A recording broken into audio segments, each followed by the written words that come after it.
Eh ben, salut à tous ceux qui me regardent, les bons chiffres à vous, 73 51.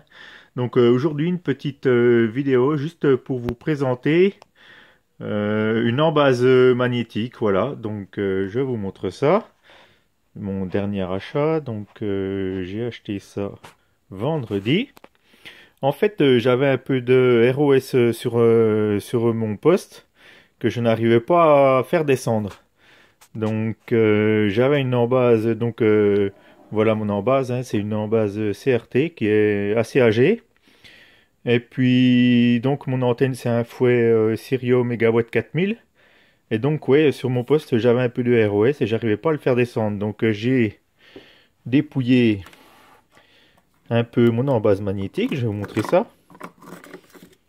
Et en fait voilà ce qu'il y avait dedans. Elle était toute rouillée, comme vous pouvez voir, toute rouillée, mal en point. Donc j'avais essayé de gratter un peu tout ça, hein. C'est pas terrible, hein, c'est pas chouette. Et donc j'avais un peu pété la soudure, donc j'avais un peu réparé comme j'avais pu. Et donc je pense que c'est la raison qui fait que j'avais du ROS. Et puis en plus, vous voyez, hein, le dessous, l'alu était vraiment en mauvais état. Donc je me suis rendu chez notre ami Walter, à Lure. Voilà. Et j'ai acheté une belle embase magnétique, donc une Sirio. Donc je vous montre ça, hein, Sirio Mag 145 PL. Voilà, hein, tout ce qu'il y a de... Donc elle fait 160 de diamètre, hein, avec un câble RG58 militaire. Donc un câble de bonne qualité. Donc on va l'ouvrir un petit peu pour voir ce qu'il y a dedans. Voilà. Et en même temps, le câble donc, de mon embase CRT était bien abîmé, hein. Donc un peu tout tordu, il y a des endroits un peu comme là, vous voyez, il est un peu abîmé. Il y a même un endroit où il y a du scotch. Donc je pense que tout ça additionné faisait. Donc voilà, revenons-en sur notre en base Sirio. Donc voilà, en base. Je vais la déballer pour vous montrer ce qu'il y a dedans. Donc voilà notre en base Sirio. Donc avec le câble RG58 militaire. Donc d'une longueur de 3,60 m. Donc vous voyez, hein, déjà on voit que c'est bien fini, hein, donc il n'y a pas de souci, ça tient bien. Donc en dessous, aimantation, double aimantation concentrique. Donc je peux vous dire que ça accroche, hein. Une fois que c'est posé sur le toit, ça bouge plus. Donc voilà,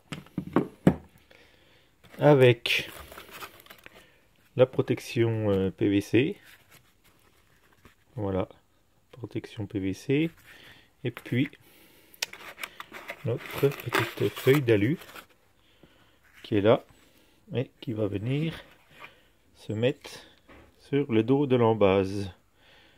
Donc voilà pour voilà pour la petite présentation.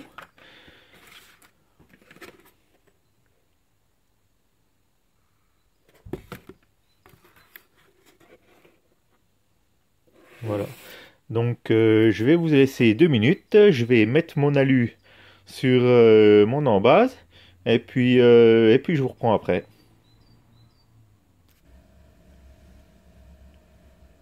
Bon ben nous revoilà quelques minutes après, donc avec la feuille alu mise au dos comme il faut, sans bulle, et puis la petite protection PVC mise aussi, voilà. Donc ce que je vais faire, je vais couper la vidéo quelques secondes, le temps de tout mettre le matériel dans l'auto. Et puis on va se trouver un petit coin dégagé, sans arbre, pour faire un petit essai, voilà. Et puis à tout de suite. Donc nous revoilà en place. Alors j'ai branché le poste, j'ai mis l'antenne sur le toit.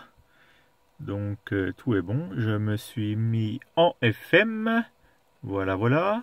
Sur la bande D.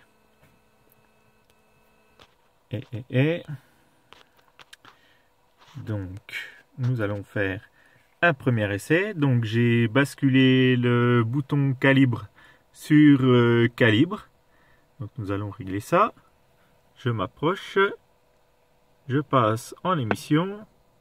Tac. Et donc, je vais régler